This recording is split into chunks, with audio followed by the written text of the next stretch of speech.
Gosh, well, I'm the baby of the family, and I tell folks all the time, they're babies of the family in the audience. Yeah, well, you know how it is. You can't love us too much. Haven't you met people that you just try your best to love them and let them know that you appreciate them, and you just won't fall in the line. And I tell people all the time, no problem. If you have any leftover love, just give it to me. I'm the baby of the family. You cannot love me too much, and I think that's true of all babies. Well, it's truly. Thank you so much for that wonderful, very sweet introduction. It's truly my joy to be here. I'm going to tell you a little story about my joy first, but now that Linda has brought it up, I have to tell you. She was erring a little bit on the side of caution in telling you about coming to the Southern Festival of Books in Nashville, where, they really came after me, okay? She and her little posse were seated in the audience, and I saw them from the very beginning. They were sitting it was sort of like this, but I was seated in front of the middle section right here, and the three of them were seated right in the middle, and they were like checking me out, and I could see it the whole time. I was thinking, who are these women? What is this? And they were really attentive, but they were really checking me out. So I said, well, gosh, maybe I'll find out later on. And what happened is, after I finished my talk, people had books, and they came right up at the talk, and I didn't know that I was supposed to go to another signing area, so I just sat down and started signing books and talking to people and exchanging business cards, and so we were there for a while. And I looked up from this woman standing over to the side, sort of, well, Tina, you need to come on, So I assumed she was with the Southern Festival of Books. And she was saying, come on. And she said, there's a whole line of people upstairs waiting for you. I said, oh, my goodness, I'm going to be in trouble. Baby of the family, don't want to be in trouble. Got to love me, right? And so I said, oh, I'm coming. She says, oh, no problem, no problem. She says, as a matter of fact, she says, if you be sure to sign my book, I won't even tell them where you are. You can stay down here for a little while, and then I'll get you up there. Okay? So I said, okay. So now we're in cahoots, right? And so I signed the book, and she says, and then she grabs me and, takes me up. And then by that time, I think somebody from the festival had come down. And so we really had to leave then. So we got all our stuff together and went up. And she says, well, I have something to talk to you about when I get up. So get up to the signing area. So then she went back and got in her place in line, and I was signing books. And then I looked up, and there she is with her little posse members standing on the side of her. It was just a little band of three people. I couldn't see anything around them. And they leaned down, and they had this whole, I guess they had the little impromptu meeting, and they had the letter introducing me, and they had the folder, and they had the flyer from previous times, and I think there was a poster from previous conferences. I said, oh my goodness, so this is what I want to tell you. She didn't really tell you the story about what got me here. And then she says, and as you can see, we got her here. I said, well, like I had a choice.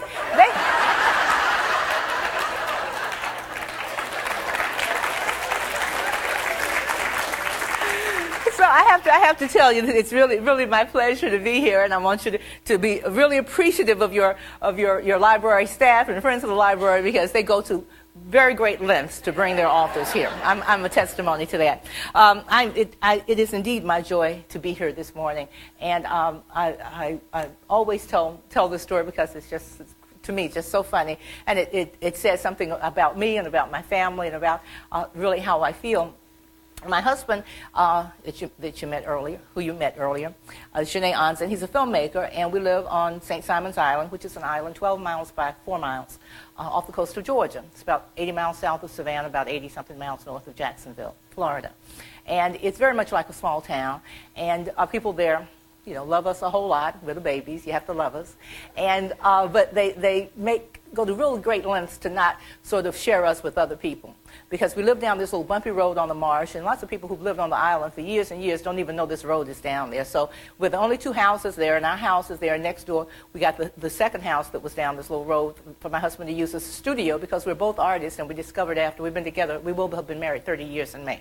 And we've been together 32 years. Thank you. Thank you. And my husband probably said he needs to take a bow more than I do, huh? But and we discovered, early on that one house could not contain two artists.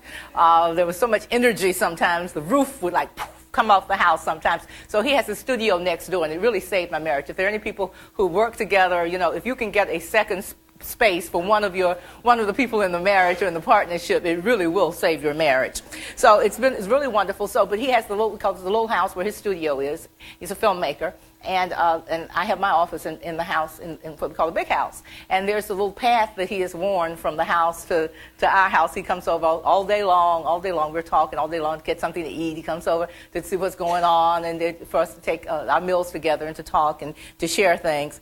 And in the summertime, I'm not a big air conditioning person. We have lots of fans, and we live on the marshes, so there's a nice breeze. And so the window's always open.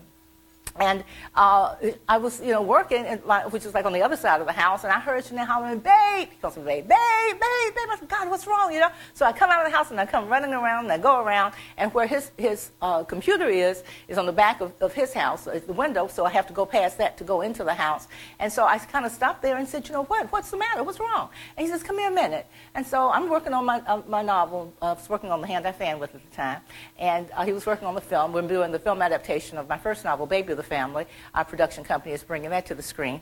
And so he was working on that, and so I went inside the house. I came around, and I said, "What do you want?" I didn't know what he said. A heart attack was going on here. He said, "Would you make me a sandwich?"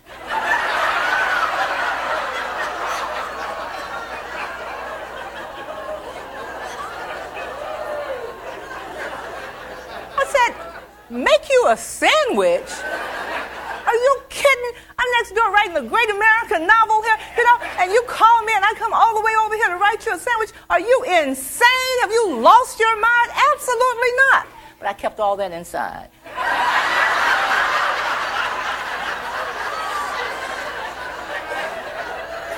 30 years of marriage, okay? I kept it all inside, and I said, real deep. You have to dig real deep, to get out what you want. And I said, "Sure, I'll make you a sandwich. As a matter of fact, it will be my joy to make you a sandwich."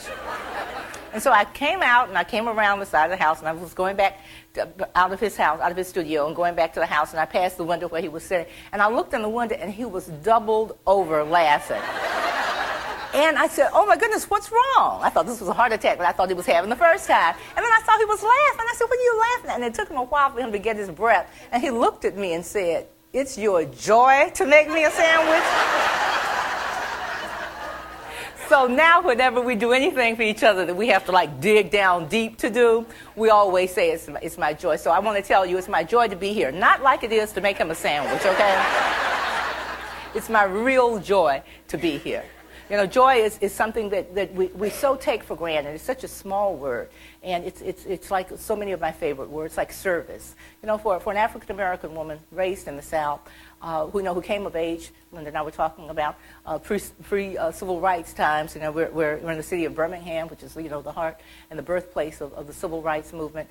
For a woman especially, and for an African American woman, we're like service is something that we want to steer away from as much as we possibly can. What Madill wants to steer away from, who wants to be free. But it's joy and service. Those are one of those little words that are just really wonderful gifts from God.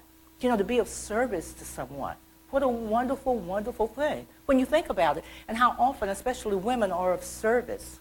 How the staff of this library is of service to this community. It's a wonderful thing. Joy is another one of those words that we so take for granted, because we forget that there are people in this world, in this country, in this city, in your community, who have no joy in their lives.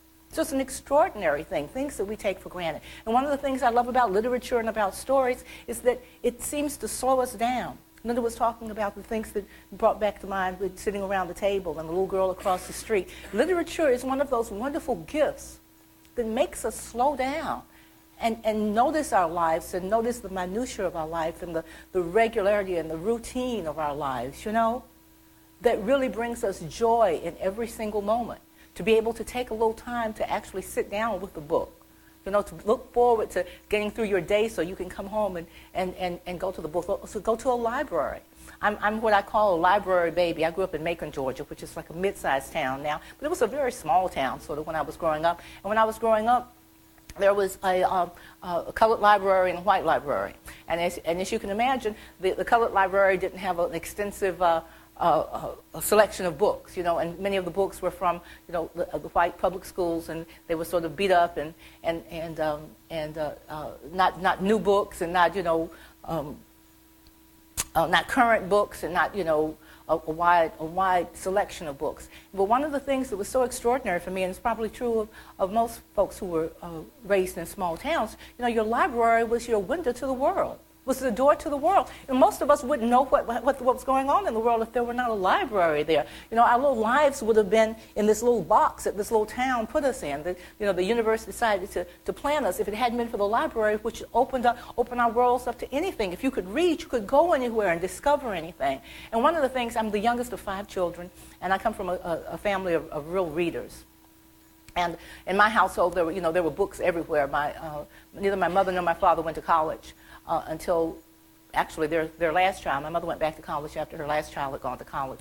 But they were voracious readers, and they taught all their children to be readers. When I was growing up, my mother, who was an only child, had 5 children. She said she had babies until she couldn't have babies anymore. She loved being a mother. She was an accessible mother. She was, we had linen, napkins at the table and centerpieces on the table, and she loved to cook, and she loved to sew, and she made all the girls little dresses. For Easter, she'd buy one pattern and make, the same dress and the same little coat in different colors for all the 3 little girls. And so she loved being a mother. And my father owned juke joints and liquor stores, and so we had a very interesting life. But he stayed up late at night, keeping the juke joints and liquor stores open. And then he was a gambler, so he'd stay out carousing and gambling late. And my mother, would get up in the morning. She'd take care of the household and have a wonderful dinner. We didn't eat dinner until my father came home.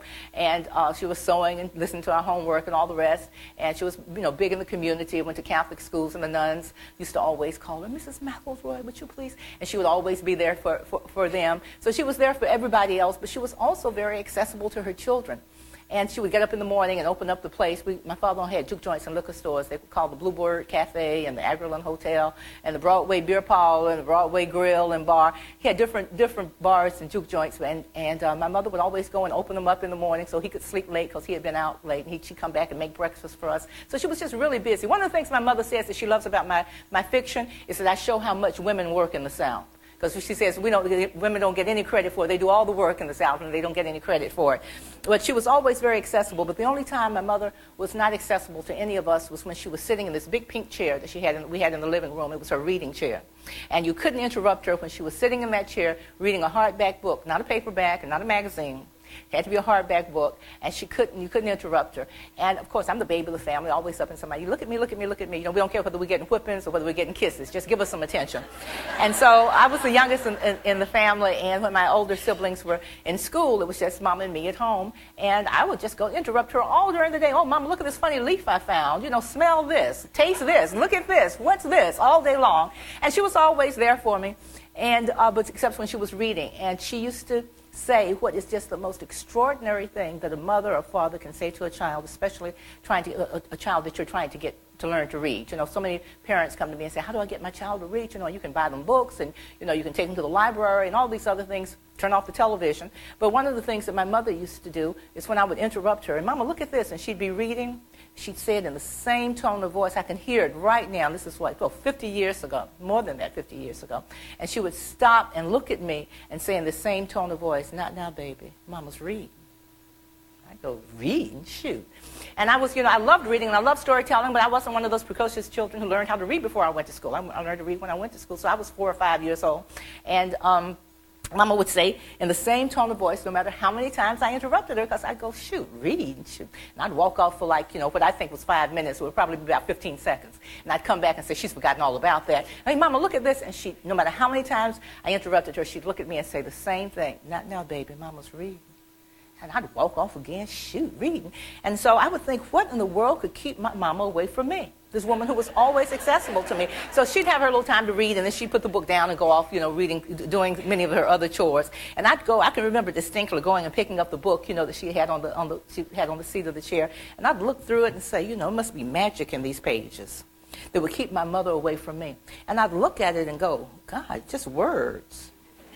I think, not even any pictures in here, Words would keep my mother from me. And I remember at that moment realizing how important words were, how important books were, how magical. It's amazing that the theme is magic, but how magical. I really thought that there was magic in these pages.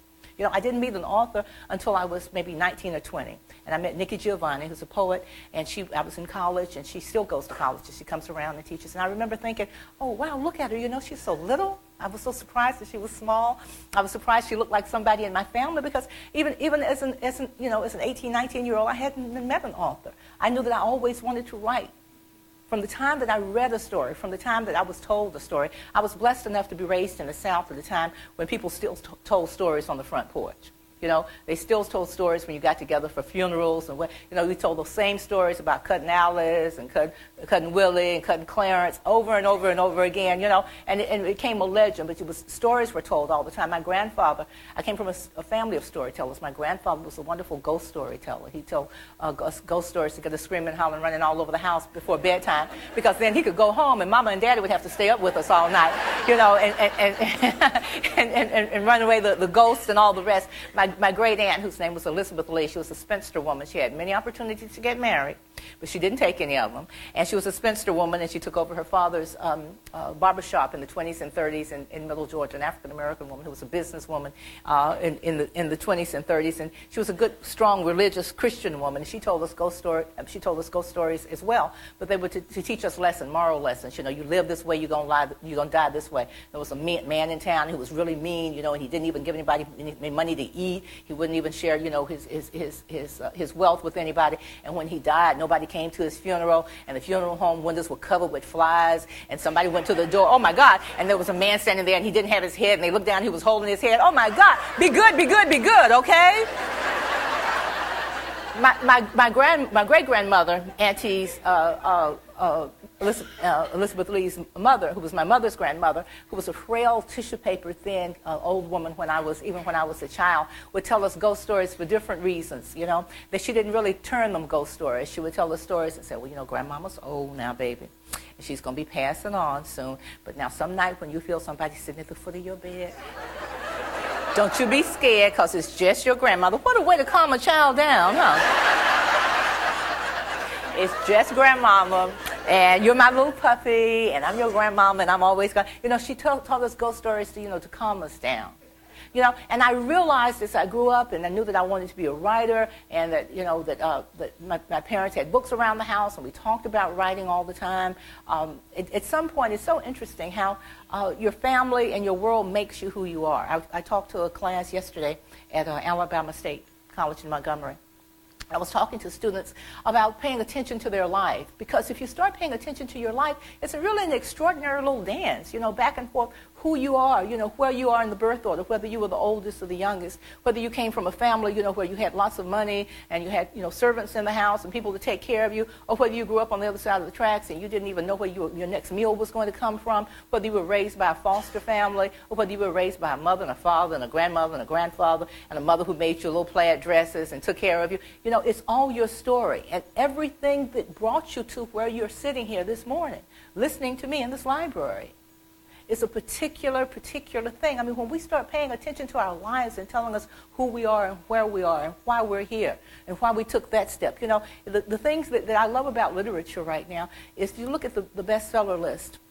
Do you remember how 15, 20 years ago there was like men's work fiction and women's works? And women's works were, about relationships and, choices and that internal, sort of journey that you take. Did I make the right decisions? What am I doing here? Those kinds of questions. And men's works were about going out into the world, in the corporate America and, making a living and, going after the white whale and all of that. And how interesting it is in the last 20 years, at the end of the 20th century, beginning of the 21st century, that if you look at the bestseller list now, every single author is writing what used to be called women's work. Because all literature now really is about who we are and what we're doing here. And those things that you wake up in the middle of the night thinking, did I do it right? Should I have married this man I'm lying next to? Should I have married anybody? Should I have gone to college? Should I make the right decisions? Am I raising my children right? Did I make bad decisions about that? How am I going to take care of my family? What am I going to leave here as a legacy? Does my mama make me as crazy as, your mama makes you? Am I making my children as crazy as my mama made me? I mean, all this stuff that used to be women's works or women's concerns things that were talked about in the kitchen table and around the hearth are now things everybody's talking about. Because when we see that we're moving into the 21st century, what we're looking at are the things that mean something to us. What are we doing here? What kind of decisions are we making? You look at the national elections now. It's extraordinary. We were talking about this morning. There's an African-American man, vying with a Southern white woman for, the Democratic nomination for presidency. But when you really think about it, what they're talking about are those things that are still that interior journey. How are we going to make a living? How are we going to take care of our parents as they get older? Who's going to take care of us when we get older? Are we going to have national insurance? Are we going to have jobs? How much? Are we going to send our young people off to war? Are we going to continue this war? Are we going to be isolated? I mean, these are all these interior things. And what you find are answers to those questions in literature. You find answers to those questions in stories.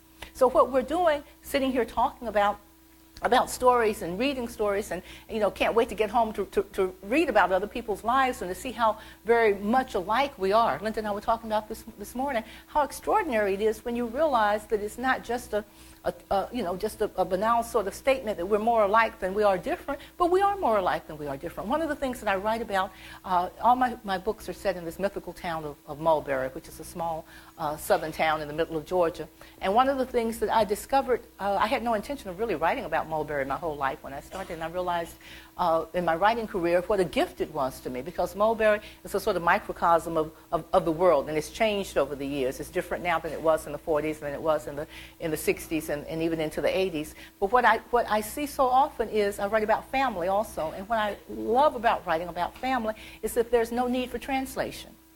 It doesn't matter whether you're white or black or Hispanic, family is still family. Everybody here understands about the baby. The baby of the family is supposed to be spoiled, and they got away with certain things. The eldest in the family is the one who has to take the responsibility, who has to take care of everybody. I mean, the middle child is a little crazy. I'm sorry if there are any middle children here.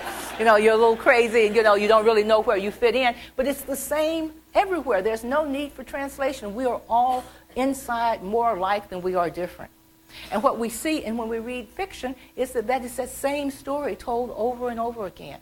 And what a gift it is to be a writer, to tell that story over and over again, but what a gift it is also to read that story over and over again, to explore our lives, to explore who we are. So I grew up in Macon, Georgia. As I said, almost 60 years ago. And I was surrounded by stories. As I said, there were books everywhere in my family. There were my mother had the books in her pink chair, and she had books by the bedside table, which were sort of adult books, Lady Chatterley's Lover, and From Here to Eternity, and From the Chairs. I wasn't supposed to read those, and of course I always snuck and read those books. And my father read science fiction and westerns, and he had books by his chair, and we got books for gifts, along with the pajamas and socks and other things that the children got for Christmas and for birthdays and confirmation gifts. We also got books. And it was so important to us. As a matter of fact, there were books in the bathroom. In Macon, when I was growing up, the telephone book was about that thin. It's much bigger now. But the joke in my family was, you'd be in the bathroom and there'd be books in there. There's nothing in there you want to read. And you holler out to your and say, well, give me something to read. And they'd slip the telephone book under the bathroom door. And in my family, the joke was I was always so enamored of words that I would take the telephone book and I'd read it. I didn't care. I'd look up names of people. My name is McElroy, and there was one other family of McElroys in Macon, and they, believe it or not, they were not related to us. And so I would look and see how many McElroys were in the phone book. I'd look and see the first names of my parents' friends and what street they lived on. And I just wanted to read. Books were around my whole household. My whole household. It was it's always a joy to come and speak to an audience at a library, because I'm what I call a library baby. As I said, the libraries were really the windows of the world. And when I was growing up, indeed, there was a white library and a colored library. And the thing that always amazed me, I was the youngest in the family, and I remember when I went to get my library card, the librarians made a big deal about me. Oh, the last McElroy child to get her library card. Let me take her in the back and get that special library card. I always thought I had this special library card because they told me that I did. And they made a big deal. And when my first book was published in Macon, my father was still a library baby before he'd passed. And the first time after my book, Baby of the Family, was published, she went to the library library. It was now, it's not the white library, the colored library, just the main library where we couldn't even go to when I was growing up. And the librarian came and got him and took him by his hand and took him to the card catalog. They had a card catalog there in '89, and he opened it up to Ansa and showed my card catalog of Baby of the Family. It was just such a wonderful, touching moment for a librarian to share. But librarians have always been wonderful to me. When we were younger in Macon, and I'm sure this was true in every town, especially small towns, that if you had a smart child or a child who was a real reader, by the time they sort of went through all the books, the children's books that were in the color section of the library, when I was growing up in Macon, they would start finding books for you to read. Okay, you read all of those, let me find books. And I would wonder, where in the world are they getting these books from, because I knew there was a limited, even as a child, a limited budget. And I would think, I had this image in my mind of librarians, and of course, librarians don't look like that anymore, but you had an image of them with the little bun on the back of the head, and the little flowered voile dresses, and I could just see these little black women at night climbing into white folks' houses and stealing books. And my husband, whenever I tell that story, my husband always laughs, and because he says that whenever I say that, he hears the Mission Impossible music playing, dun dun, and little old ladies going by, looking both ways and going in and getting books, But it always amazed me that they were there, they were there for folks who would read, And in many towns, there was the colored library, the white library, and there's not much of a budget, Librarians and libraries are under attack now almost, of budgets being cut and being able to serve the public in the way that they're supposed to serve the public. But librarians are the champions of writers, the champions of authors. You couldn't ask for a better, group of folks out there, promoting your book and hand delivering your book and saying, have you read this yet? This is a wonderful book, and encouraging people to read and having a safe place for people to read. I've talked to many young people, especially now, who grow up in very sort of dangerous neighborhoods where they can't go. There's nowhere to go, and libraries are still the place, havens for young people to go in the afternoon. So, again, it's always my joy to, my joy, real joy, not like making Shanae a sandwich, but a real joy to be here and to talk with you about, about reading and about the writing life and how important that it is. I don't know, we're coming up on the time. I would like to, I want to read, can I read just a little bit from my new novel? I want to tell you, I have, it's also my joy to have this Taken After My Dear, which is my 5th novel, which is the lead title of my first list for Down South Press. I had no idea that I was going to be a publisher one day. The life, again, talking about listening to what your life tells you. But it's brought me to the point that I look at what's being published, especially for African-American people, and I'm very discouraged by the kinds of books, not just for black folks, but for everybody that are being published, that literary books, that books of substance, many times don't get as much attention as these quick books that are, sort of trashy baby mama drama kind of things that are out there, chick lit, and, things that really don't have a lot of substance. And again, I think that anybody who wants to get published should get published. This is still America. But I really think that there should be an emphasis on worthwhile books. And so I decided to, stop talking about it and do something about it and start my own publishing company. I'm not up against the big boys. I'm not competition for the big boys and big girls. But I do think that there's a place for small independent publishers to give attention and love to authors who really want to craft a novel, who are really concerned about the shape of their novel and not just to tell a quick story and make a quick buck and get it out there. So Down South Press is my publishing company. You can go to my website, which is www.downsouthpress. If anybody here wants to, we're always looking for investors. We're also looking for patrons. Anybody wants to help us out. One of the things that I'm finding out in being a business person, as well as a person who is trying to make a contribution to literature, is that there are ways to do things that you don't always need money. One of the things that Down South Press has been doing is the challenges to get the authors out on the road, to get them on book tours. Even large publishing companies, Doubleday and Random House and Simon & Schuster and all these Harcourt, are not putting authors out on the road the way they used to because things are getting so expensive. And one of the things that we have at Down South Press is a frequent flyer miles pool. And I have, in the last year, been out promoting my book, and I have gone to the Miami International Book Fair, and I've gone to New York, and I've gone to Chicago 2 or 3 times, and I've gone to as a matter of fact, the Southern Festival of Books. But on frequent flyer miles, the people have donated to me. So there are ways to get out there and get books published and to promote books and to support books that we don't necessarily have to have money for. So if anybody wants to be a patron, help out Down South Press, you can hit contact and come right to me. I'll be happy to talk to you about anything that you want to share with me. If you have ideas for folks who have wonderful novels, wonderful memoirs, things that you can go to my website, look at the submissions guidelines, and send me a submission, and we'll see if we can get it published. So, well, there are lots of ways to get things done. So again, Taking After Muddia, which is my 5th novel and a sequel to Ugly Ways. Ugly Ways is about 3 daughters who come home to Mulberry, the small town in Georgia, to bury their self-focused, self-centered mother who insists on being called Muddia, and she's about as far from a mother dearest as you can get. This is a selfish woman who thinks that the sun doesn't even come up until she wakes up, and she doesn't get up till 4 or 5 or 6 o'clock in the evening. So as far as she's concerned, the whole world is in darkness until she gets up. Muddia is a woman who decided when her girls were 5, 7, and 10, that she was going to be free. And for many women, that really means sitting down on their butt, not doing anything, just not doing anything. But the question is, when a mother decides not to be a mother, then what does that mean?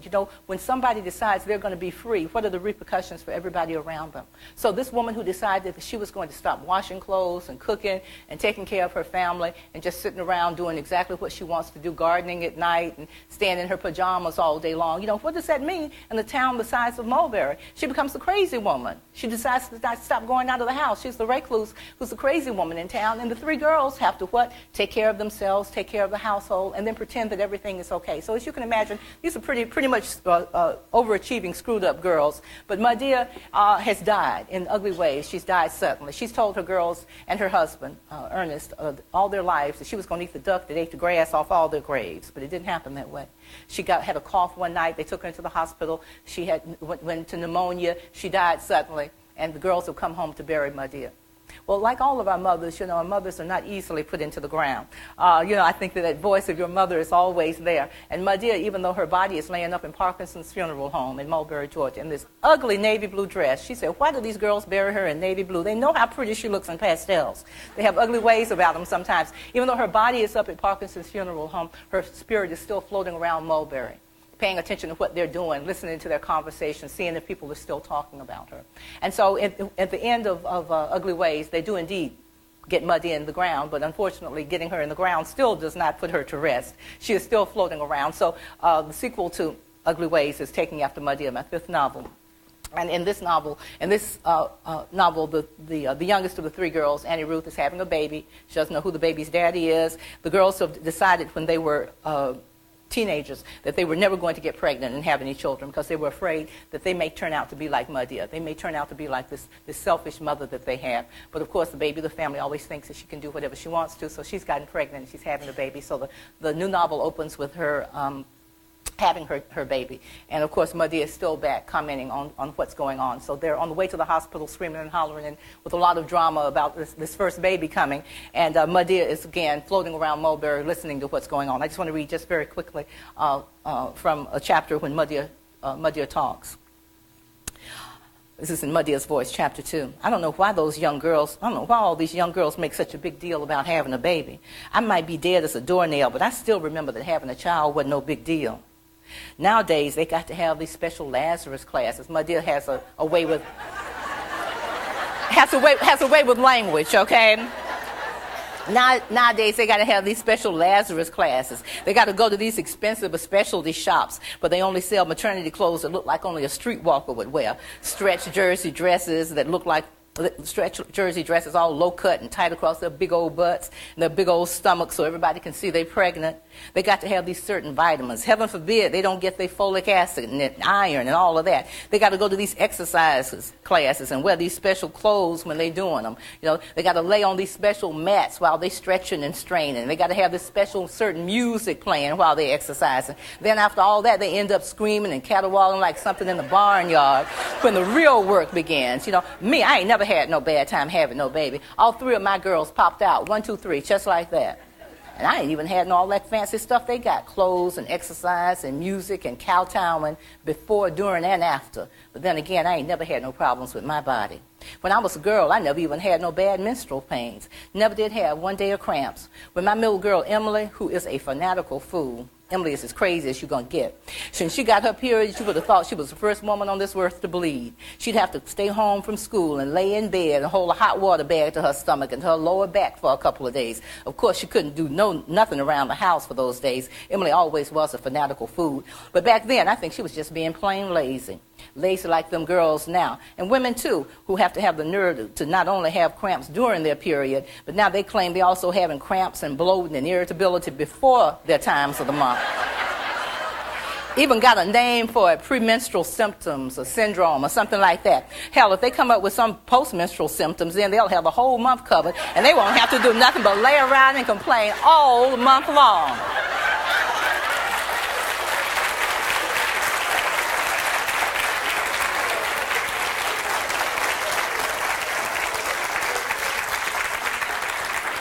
Thank you so much. It's my joy to be here with you this morning. We have, I think, about 10 minutes for some questions. If anybody has any questions, I'll be happy to answer about anything we talked about today. Anything that you just want to share with the audience. Anybody?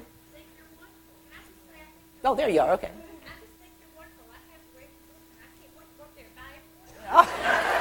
Music to an author's ears. Thank you. Thank you very much. Well, you know, it really is an extraordinary thing. We think that, you know, with the internet and with television and, you know, book TV and all the rest, that we know everything that's coming out. And it's always such a joy to discover someone that you've never heard of before and who connects with you. Thank you a lot. I appreciate that. Anyone else? Yes. I'm sorry, is it? Where is it located? It's located on St. Simon's. The offices are there. I'm I wear a number of hats. I'm the publisher, but I have a team, a marketing team, and publicity, and people are actually, my marketing team is in Atlanta, my publicist is in Orlando, Florida, and but it's out of St. Simon's. One of the things that I also have discovered in doing this is, and this may have something to do with being baby of the family and assuming that everybody has to love me, is that how many people have been supportive and how many organizations have been supportive of this effort. And I think it's a lesson for us all when we have these things in our heart that we really feel that we should do. It's the most extraordinary thing. I wanted to talk about that, too. I have a friend named Mary Hood, and I don't know if you know her. She's a writer, North Georgia writer, a beautiful writer. She started out writing short stories, and now she writes novels, and she teaches. And she's a sort of country girl.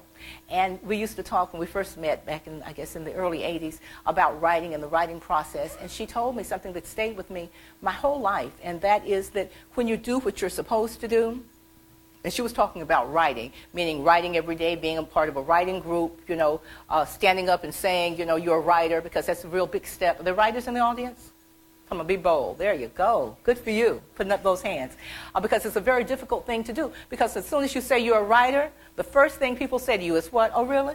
Well, what have you had published? And you got to duck your head and say, well, I really haven't had anything published. You know, and you're a writer because you write, not because you had something published. You know, so one of the things that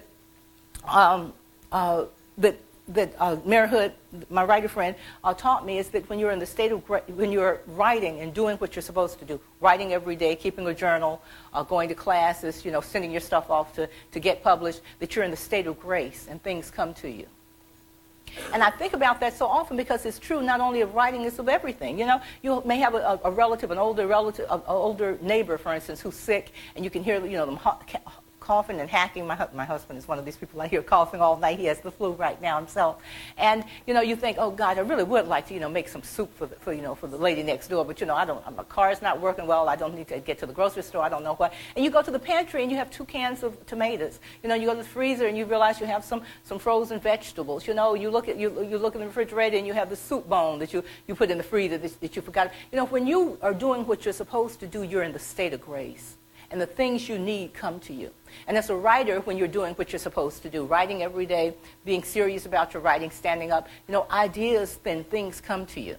And what I found out about Down South Press is that what I'm doing what I'm supposed to do and helping other authors get published in the way that I was treated with respect. One of the things that I tell folks all the time, when I started writing, I was a journalist before I was a novelist. And my husband and I moved to St. Simon's Island in 1984.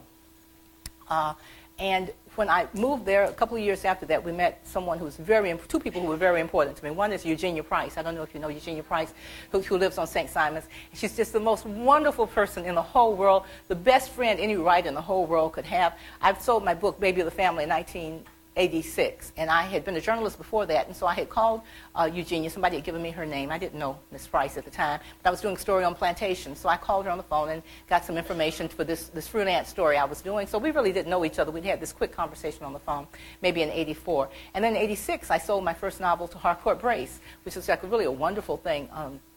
And the reason that I sold, I have to go back a little bit, the reason that I sold the novel is because I had another wonderful friend on the island named William Deal, who wrote Sharky's Machine and Seven and Primal Fear.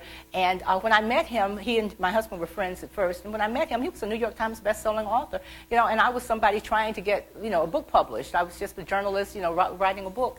And we became friends, and we were sitting at his house. He and his wife, Jenny, had a beautiful house down on the beach. And we were sitting there looking at the ocean. And he looked at me one evening and said, Tina, you ever thought about writing a novel? And I said, well, yes, I have a novel. I have maybe 150 pages, which was a lot. I had about a good 35 pages, a good 35 pages, and I'd only had that because I'd gone to a writing workshop, and they insisted that you write something to go to this workshop. And he says, oh, really? You have to let me see it. And I said, oh, yeah, I'll let you see it sometime. He says, no, go get in the car and go home and get it right now. I'm like, God. And so I was glad that I had at least these 35 pages. And so I got them together, and I brought them, and he read them, and he said, this is wonderful. And it was the chapter from Baby of the Family that ended up Lena, when she goes up the street to get her hair done in the neighborhood beauty shop. And I had written it as a short story and sent it off and gotten rejections, and I'd cry about it, and then I'd work on it a little bit more, and I sent it off and get rejections, and I'd cry about it a little bit more, this rejections, and I'd work. So I had these good pages, and he says, this is really wonderful. He says, I tell you what, if you get 50 or 100 pages together, I'll send it off to my agent. And at the time, his agent was Owen Laster, who was the head of the literary department of William Morris agency, and I knew a good deal when I heard one. And so I buckled down and stopped doing everything else, and Sinead took care of the house and brought money into the house and did everything else, and I wrote about 150 pages. It got good to me. I got about 150 pages. And I sent it off and got an agent right away. Which is an extraordinary thing. This was in 1986 or 87. It certainly doesn't happen that way now. And I got a William Morris agent, my first agent, and they sent it to Simon & Schuster, and they turned it down. And I think they sent it to HarperCollins, and they turned it down, and they sent it to Harcourt Brace. At the time, it was Harcourt Brace Jovanovich. And they bought it. I mean, which is like an extraordinary story. And so I got a publishing company. On the third try, and I had a William Morris agent. And so right after I sold the book, I got this phone call, and I picked it up, and it was Jeannie Price. And she said, hey, this is Jeannie Price. I hear you sold the book. Let's have a party.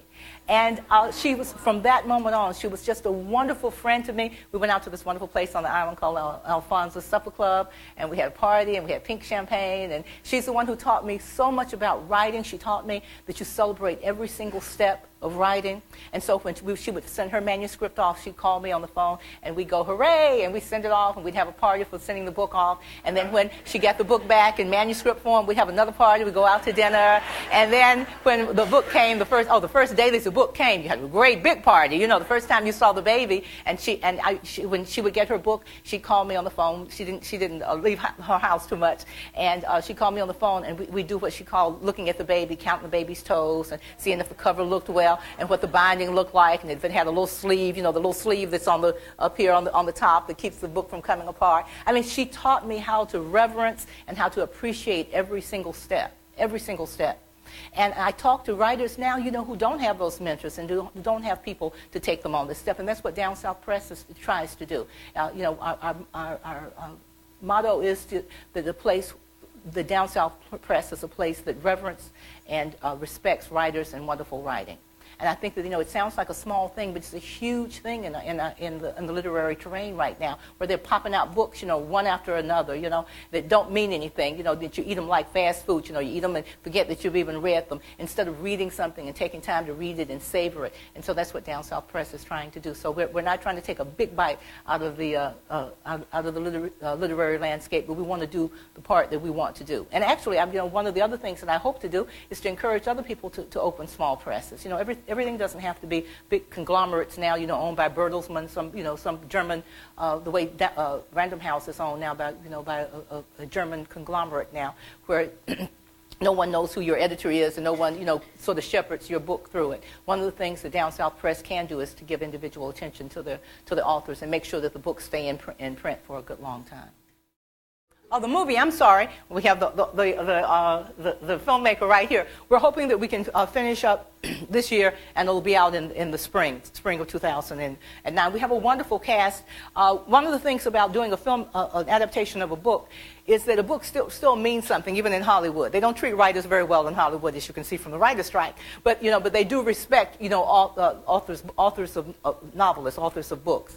And one of the things that does help to bring attention to a novel, with Atonement and the other books, the other adaptations that have been done, is that many actors and actresses want to be connected with these kinds of projects. The directors want to be connected. And we have an extraordinary cast. This is an independent film. It's a fairly small budget. My husband is the director of it. He is a director of photography. He's an American Film Institute director of photography, so this will be his directorial debut.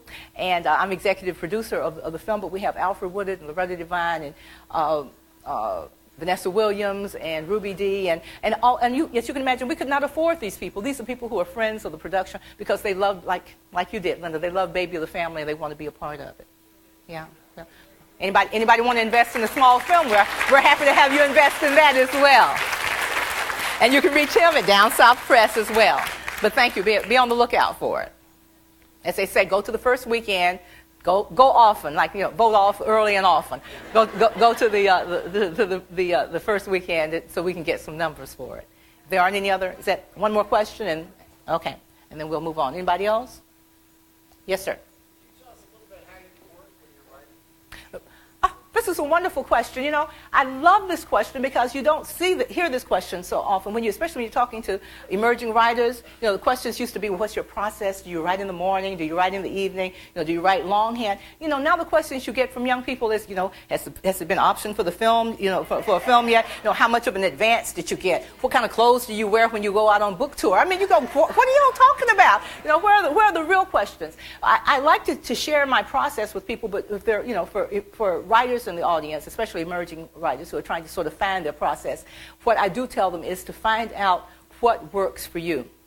My perfect writing day is to get up early in the morning and to go out in the garden, preferably warm enough to go out in the garden. I'm a big gardener, and I go out and I like to, turn the compost pile and weed and get really tired and dirty, and work out in the garden until about noon and come in and take a shower, get something to eat, and sit down at the computer and write, and then look up and see that it's dark. So that I've written where I didn't even know, time just sort of, lost, and then to stay up late writing, then to go to sleep, get up the next morning and do the same thing, and have a big chunk of time. I find that I need a chunk of time. People who have other jobs besides writing, they say, well, I just don't have time. One of the things that I find is that some people find it easy to work during the day and then to come home and write, and I never could do that. I need a chunk of time, whether it's on the weekend or whether I take vacation time or whether, I just find some time to put some days together. But I need at least 2 or 3 days to know that I can work. And because I know that many of you have probably found out that when you're working on a piece and you haven't worked on it for a long time and you go back to it, it's like going back to the beginning. You don't even remember what the last thing you did working on it. So you have to read what you have first, and then you have to start over again. But when you have a chunk of time, you can make some progress. I also like to write a précis before I start, a synopsis. I think everybody should write a synopsis. It can be a short narrative, 1 page. I like to write a synopsis that says, this novel is about. It opens with, as it progresses, we see. By the end of the novel, we see. And it's like a blueprint. It's just the most wonderful thing in the world. And you shouldn't be tied to that précis or that outline. Some people do a formal outline. I never really like doing a formal outline. I like doing a narrative, 1 page. But when you have that, when you start straying away from that, you can say, wait a minute, that's not the novel that I'm working on. That may be very interesting, but let's bring it back to here. I also like to write lists of things. I like to write list of characters. I like to write background on the characters, whether I'm going to, because as the author, you need to know more about your characters than even appears in the book. So I like to write background. Sometimes when you sit down at the computer and nothing really comes to you, that's when I get out a legal pad and I start saying, okay, well, when was this person born? And, does she have brothers and sisters? And where does she live? And where did she go to school? And, when did she lose her virginity? And when did she go to college? And did she go to college? And what are her favorite colors? Or, what does she hate? What does she like? And these are all the things that you need, sort of, I see as an underpinning of your, of your story. So my process is to have as much information about my story and about my character as possible, and to also respect my process. I say that all the time. I mean, it should be a sign over every author's workstation: respect your process. Meaning, what do you do to create the best writing and the most pages in the time that you have? And for me, it might be getting up in the, I don't have those perfect days anymore where I can get up and go to the garden. I'm busy now on the phone doing a lot of things. But when I know that I want to create something, that means I have to stop answering the phone. I can't go to the mall with my friends. I can't, I have to respect my process. And my process is taking time away, getting a chunk of time, writing all day long, being quiet. I used to have what was just the most wonderful thing. Fridays used to be my quiet day. And it would be completely silent. I wouldn't talk. I wouldn't listen to the radio.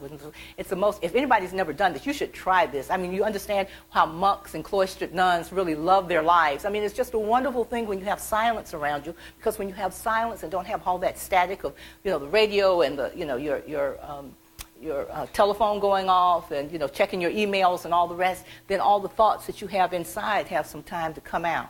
And it really is very productive.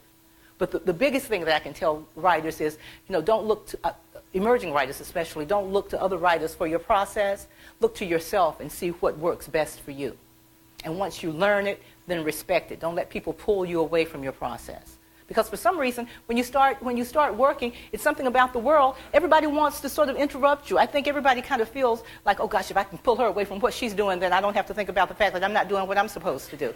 I don't know what it is, but people will immediately, oh, you're writing. Oh, no, let's go to the movies. Oh, no, let's go shopping. Oh, no, listen to my story. And you have to be very strong about not being pulled into that world and respecting your process and staying with it. That's a good question. Thank you for it. Thank you very much. I appreciate it.